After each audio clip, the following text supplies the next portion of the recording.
Ashu Reddy junior Samantha అని tag తెచ్చుకున్న ఈ హాట్ బ్యూటీ గురించి సోషల్ మీడియా యూజర్లకి ప్రత్యేకించి చెప్పాల్సిన అవసరం లేదు. తన హాట్ ఎక్స్పోజింగ్లతో కుర్రాలకి హీట్ పుట్టిస్తుంది. అసలు ఇండస్ట్రీలో అవకాశాలు లేకున్నా కూడా విదేశాలకు వెళ్లి మరీ స్టార్ సెలబ్రిటీస్ లాగా లగ్జరీ లైఫ్ ని ఎంజాయ్ చేస్తుంది. పైగా ఫ్యామిలీ అంత రిచ్ కూడా కాదు అని, కానీ లైఫ్ మాత్రం బాగా రిచ్ గా కనిపిస్తుంది.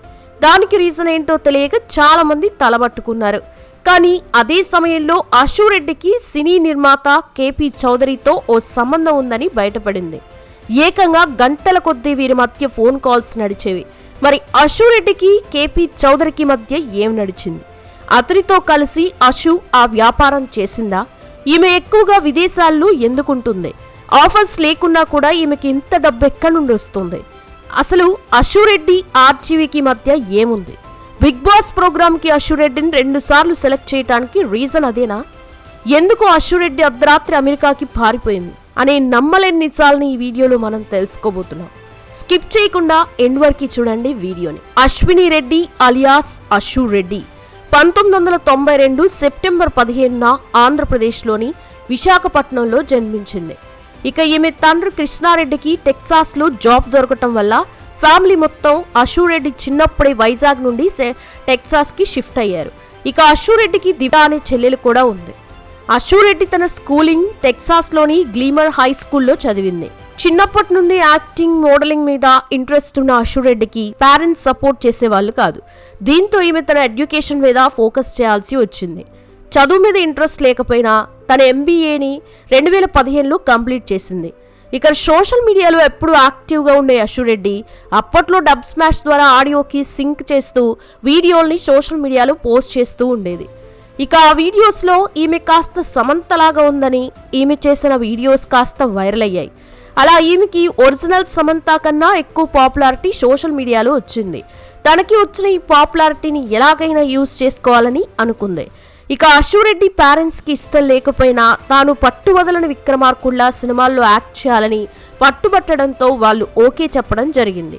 ఆ తర్వాత 2016లో టెక్సాస్ నుండి ఇండియాకి వచ్చి హైదరాబాద్లో సెటిల్ అయింది. అలా సోషల్ మీడియాలో యాక్టివ్గా ఉంటూ ఇంకోవైపు మూవీస్లో ట్రై చేసేది. అలా ట్రై చేస్తున్నప్పుడే ఈమెకి నితిన్ హీరోగా యాక్ట్ చేసిన చల్ మోహన్ రంగా మూవీలో ఫ్రెండ్ క్యారెక్టర్కి సెలెక్ట్ చేయడం జరిగింది. ఆ మూవీకి ప్రొడ్యూసర్ పవన్ కళ్యాణ్, రైటర్ త్రివిక్రమ్ అవడం విశేషం. ఇక ఈ మూవీ షూటింగ్ 2017లో స్టార్ట్ అయింది. అప్పుడే ఈమె పవన్ కళ్యాణ్ పేరుని టాటూగా తన సైడ్ బ్రెస్ట్ మీద వేసుకొని తన సోషల్ మీడియాలో పోస్ట్ చేసింది. ఈమెకి పవన్ కళ్యాణ్ అంటే ఎంత అభిమానం ఉందో తెలియదు కానీ ఆ టాటూ పిక్స్తో ఈమెకి సోషల్ మీడియాలో ఫాలోవర్స్ అయితే పెరిగారనే చెప్పొచ్చు. ఇక ఈ పిక్స్ వైరల్ అవ్వడంతో పవన్ కళ్యాణ్ అశు రెడ్డిని కలిసి 2 గంటలు మాట్లాడారని ఈమె తన సోషల్ మీడియాలో వెల్లడించింది. ఇక చల్ మోహన్ రంగా మూవీ 2018 ఏప్రిల్లో రిలీజ్ అయ్యి యావరేజ్గా ఆడింది. కానీ అశు రెడ్డికి ఆ తర్వాత సినిమాల్లో ఎవ్వరూ ఛాన్స్ ఇవ్వలేదు. అందుకు కారణం ఈమెను అందరూ ఒక యాంగిల్లో మాత్రమే సమంతలా కనిపిస్తున్నావని, నువ్వు సమంతలా పూర్తిగా లేవని కామెంట్ చేయడంతో ప్లాస్టిక్ సర్జరీతో చిన్, నోస్, జా, లిప్స్ని సమంతలా కనిపించేందుకు సర్జరీ చేయించుకుంది. దీంతో సినిమా ఇండస్ట్రీలో ఒరిజినల్ సమంతనే ఉండగా ప్లాస్టిక్ సర్జరీ చేయించుకున్న సమంతలాగా ఉండే అశు రెడ్డి మనకెందుకని ఈమెకి ఎవ్వరూ సినిమాల్లో ఛాన్స్లు ఇవ్వలేదు. ఇక అడపాదడపా 2-3 మూవీస్ వచ్చినా అవి రిలీజ్కి నోచుకోలేదు.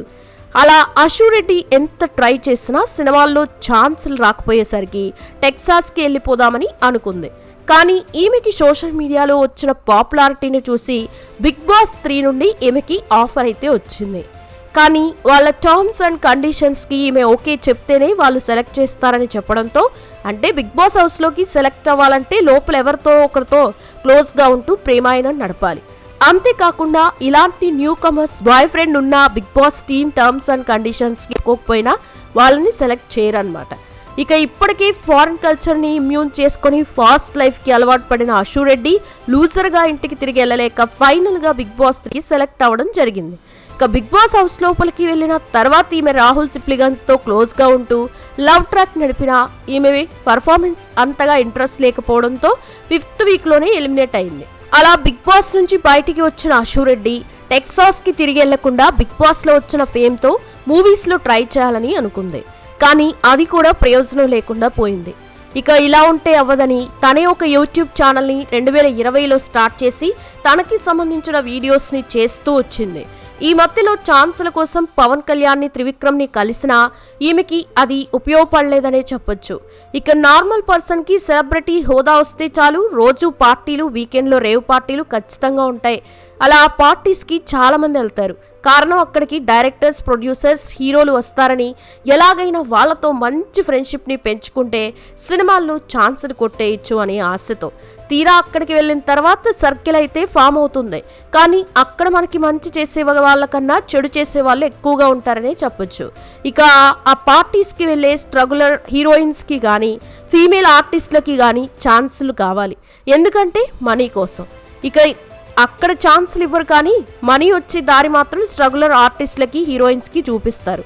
అలా అశురెడ్డిని ఒక పార్టీలో కలిసిన వాడే ఈ కేపీ చౌదరి. ఇతను మత్తుమందు బిజినెస్కి ముందు అమ్మాయిలనివి సప్లై చేసే పని చేసేవాడు. అంటే అశురెడ్డి లాగా ఉండే స్ట్రగులర్స్కి డబ్బాస్ చూపించి వాళ్ళని ఫారిన్లో ఉండే తన క్లయింట్స్కి పంపించే పని చేస్తూ ఒకరోజు దుబాయ్, ఇంకో రోజు ఆస్ట్రేలియా, మరో రోజు లండన్కి పంపించేవాడు. ఇలా బిగ్ బాస్ సీరియల్స్లోనూ కొన్ని మూవీస్లోనూ అడపాదడపా క్యారెక్టర్స్ చేసి ఫేమ్ సంపాదించిన అమ్మాయిలని తన కంట్రోల్లో పెట్టుకుని వాళ్ళ ఫేమ్ని చూపించి ఫారిన్లో ఉండే క్లయింట్స్ దగ్గర రేటు పెంచుకోవడానికి మాట్లాడుకునేవాడు. ఇక వచ్చే డబ్బుల్లో అమ్మాయిలకి 60% ఇచ్చి కేపీ చౌదరి 40% తీసుకునేవాడు. అందుకే అతను ప్రతి వారం ఒక పార్టీని తన మనుష్యులైన కొంతమంది సీనియర్ ఆర్టిస్టులతో, సినిమాల్లో క్యారెక్టర్ ఆర్టిస్ట్గా చేస్తున్న అమ్మాయిలతో కానీ, హీరోయిన్స్తో కానీ క్లోజ్గా ఉంటూ వాళ్ళ ప్రాబ్లమ్స్ని తెలుసుకుని ఇలాంటి పార్టీలకి ఇన్వైట్ చేసి కేపీ చౌదరి లాంటి వాళ్ళు వీళ్ళతో బిజినెస్ చేస్తారు. తీసుకొచ్చిన సీనియర్ ఆర్టిస్టులకి ఇంత పర్సంటేజ్ అని ముందే మాట్లాడుకుంటారనమాట. ఇక్కడ అమ్మాయిలు ఒక్క మూవీ చేసినా చేయకపోయినా లగ్జరీ లైఫ్ని లీడ్ చేస్తున్నారంటే బ్యాక్గ్రౌండ్లో కేపీ చౌదరి లాంటి వ్యక్తులు సపోర్ట్ చాలా ఉంటుంది. ఇక అమ్మాయిలకి మత్తుమందు బానిసల్ని చేసి వాళ్ళు సంపాదించిన డబ్బుతో అతని దగ్గరే మత్తుమందు కొనేలా చేసి మళ్ళీ వాళ్ళకి డబ్బు అవసరం వచ్చేలా చేస్తాడు. ఇలా చాలామంది ఆర్టిస్టులు మన టాలీవుడ్లో తాము సంపాదించే డబ్బుని ఇలాంటి పార్టీలో ఏర్పడే వ్యసనాల వల్లే పోగొట్టుకుని మళ్ళీ రోడ్డు మీద పడుతున్నారు. ఇక అశురెడ్డి తన పాపులర్ అవ్వడానికి ఎంతవరకు ఎక్స్పోజింగ్ అయినా ఎలాంటి పనికైనా సిద్ధమని ఆర్జీవితో ఈమె చేసిన ఇంటర్వ్యూలోనే తెలిసిపోయింది. అతను అంత కామదృష్టితో ఈమె పాదాలకి ముద్దు పెడుతూ ఈమెని తాకరాని చోటు తాకుతూ ఉంటే దాన్ని ఆనందిస్తూ ఎంకరేజ్ చేసే ఇలాంటి సోకాల్ సోషల్ ఇన్ఫ్లుయెన్సర్స్ గురించి ఏం చెప్పాలో అర్థం కావట్లేదు. ఇక రాహుల్ సిప్లిగన్స్ బిగ్ బాస్ విన్నర్ అయిన తర్వాత అశురెడ్డి అతనితో క్లోజ్గా ఉండే పిక్స్ని సోషల్ మీడియాలో అప్లోడ్ చేసి వీరి మధ్య ఏదో జరుగుతుంది అనుకునేలా చేసింది. నిజానికి ఈమె యుఎస్ కల్చర్కి బాగా అలవాటు పడింది. అంటే కొన్ని నెలలు రాహుల్తో డేట్ చేసినా అది సీరియస్ రిలేషన్షిప్ కాదని చెప్పొచ్చు. ఇది రిలేషన్ విత్ బెనిఫిట్స్ అంతే.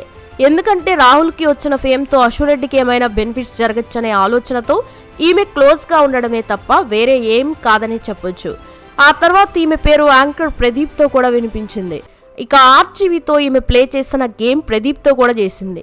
అంటే సిల్వర్ స్క్రీన్లో ఏం వర్కౌట్ అవ్వలేదు కాబట్టి ఇక స్మాల్ స్క్రీన్లోనైనా అనసూయ, రష్మిలాగా పొట్టి పొట్టి బట్టలేసుకొని తను కూడా పాపులర్ అవ్వాలని అనుకుంది. కానీ ఈమె పర్ఫార్మెన్స్ చాలా వీక్గా ఉండడంతో ఆ ఛాన్స్ రాలేదనే చెప్పాలి.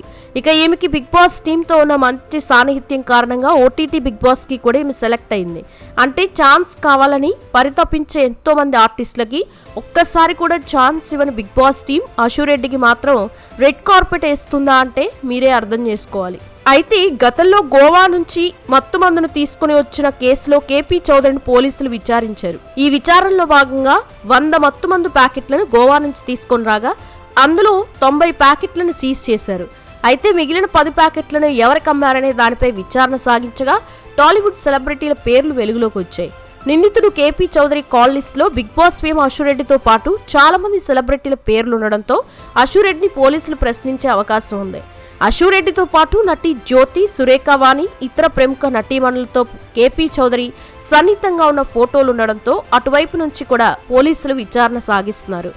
ఇక కేపీ చౌదరి కాల్ లిస్ట్ ని డీకోడ్ చేయగా కేపీ చౌదరి అశురెడ్డిల మధ్య 100 ఫోన్ కాల్స్ ఉన్నట్టు తెలిసిందే. ఇక అశురెడ్డి కేపీ చౌదరికి 100 సార్లు ఫోన్ చేయటం, మెసేజ్ చేయడం చూస్తుంటే ఖచ్చితంగా వీరిద్దరికి ఏదో సంబంధం ఉందనే వార్తలు కూడా గట్టిగా వినిపిస్తున్నాయి. ఇక ఈ కేపీ చౌదరి అరెస్ట్ అయిన వార్తలు బయటికి రాగానే అశురెడ్డి ఇండియా వదిలి టెక్సాస్కి వెళ్ళిపోయింది. మీరు అశురెడ్డి గురించి ఏమనుకుంటున్నారో మీ అభిప్రాయాన్ని కామెంట్ సెక్షన్లో తప్పకుండా చెప్పండి. వీడియో నచ్చితే లైక్ చేయండి, షేర్ చేయండి, ఛానల్ని సబ్స్క్రైబ్ చేసుకోండి. Thanks for watching.